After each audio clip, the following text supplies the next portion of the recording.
Okay, how are you doing today? I'm good. I'm I'm good. good.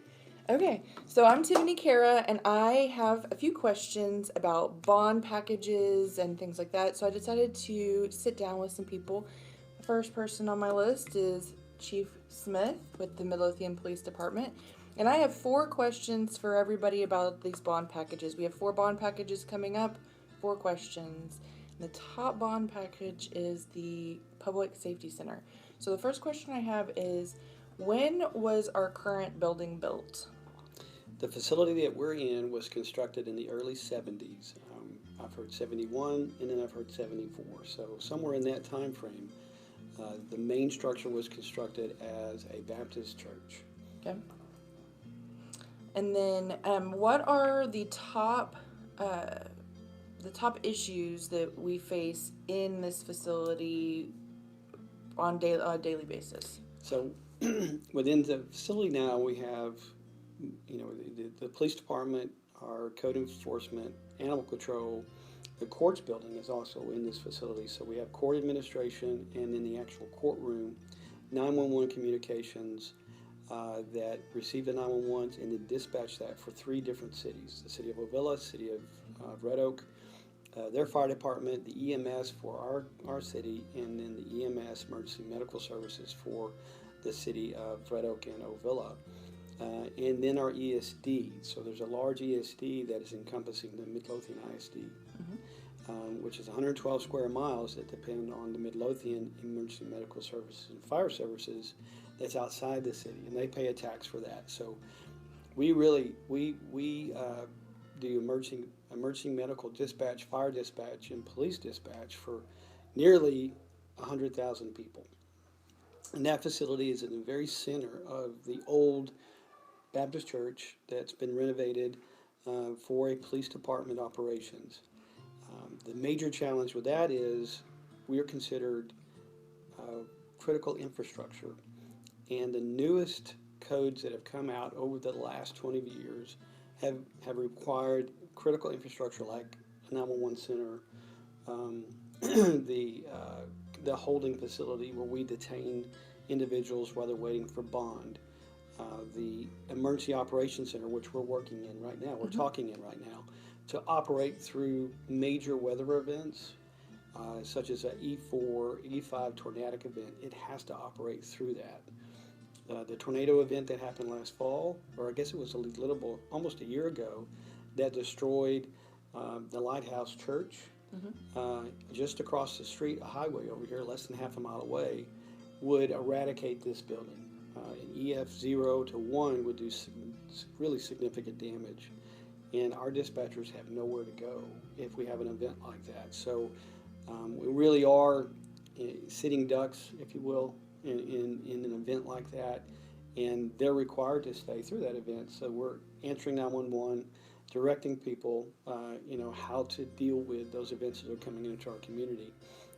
And then if we have a major event where our emergency manager, the mayor, school district officials are operating out of this environment, and again, we're at risk from not being able to operate through power outages, extreme cold and weather.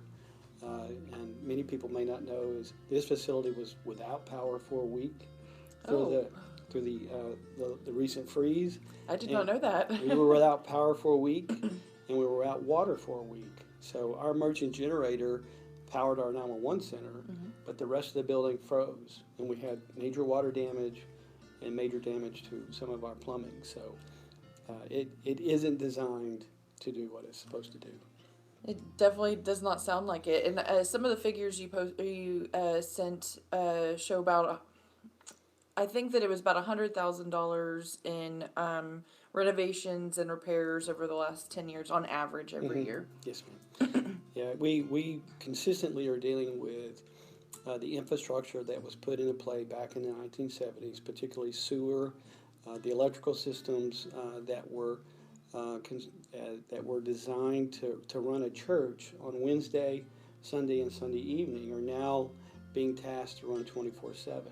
And so those are challenges that will eventually catch up to the wooden structure that is housing all of that electrical feed, all of the um, all of the electronics. There's a lot of, in fact, we've damaged more than once because of the influx of power. If there's a power surge, we've lost very expensive servers. And so, we do what we can with the I forget what they call the IC, but they catch the power surges and keep things running. But there's only so much you can do with this size in this environment. So, When with the new facility is estimated to be about $46 million, and anticipate to be on the same property. yes. What benefits and what features will the police department and other emergency management receive from that? So, oh man, there's so many. And when we start looking at not only putting them into an environment that is designed to safely house them, the structure itself will be designed with a plethora of safety features, not to mention designed to protect the interior from, unfortunately, gunfire, which this one is not. So with protective films and masonry additions will not only create a protective envelope for kinetic events, but also anyone who would decide to take shots at the building, which we've seen in recent, unfortunately, in the last year and a half, seems to be more and more on the rise. We'll be able to put in play not only safety features for our victims of crime, our witnesses of crime, those that are coming in will have a safe place to be interviewed by our detectives without having the opportunity of seeing the people who were arrested or accused of the crime crossing them while they're in the facility. So the new facilities are designed to bring in people safely away from people we have to interview on the other side of the coin, so to speak. Our detention center will be designed to allow those that have posted bond to wait in a safe place away from those that are coming in to do reporting. We'll actually have secure areas for interviews and reporting that will not be interrupted by general discussions in the hallway. We've heard some here. Yes. And so, it'll be designed to actually do what police departments are designed to do safely for those that come to us for services.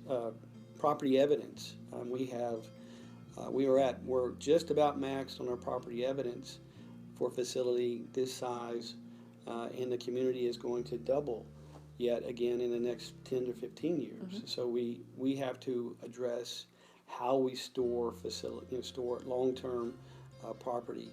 Just being able to process evidence that comes in and having to instead of shipping that out to the Department of Public Safety. I'll get that straight in a second.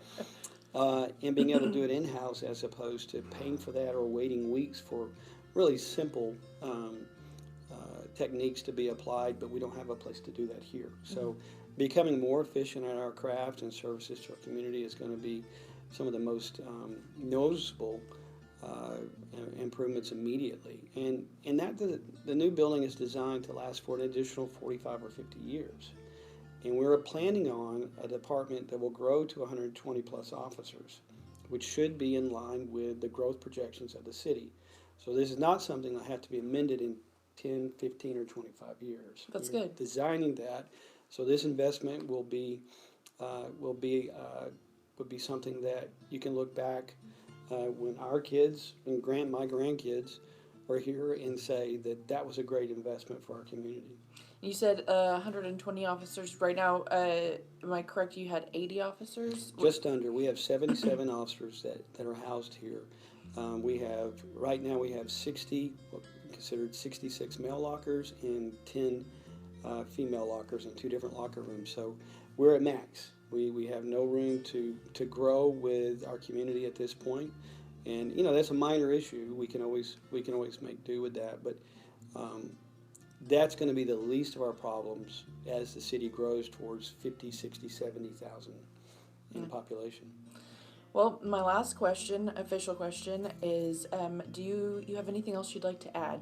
I know that you're a public official, and we've talked about what we can and can't say, but did we miss any aspect that you'd like the public to know about this building?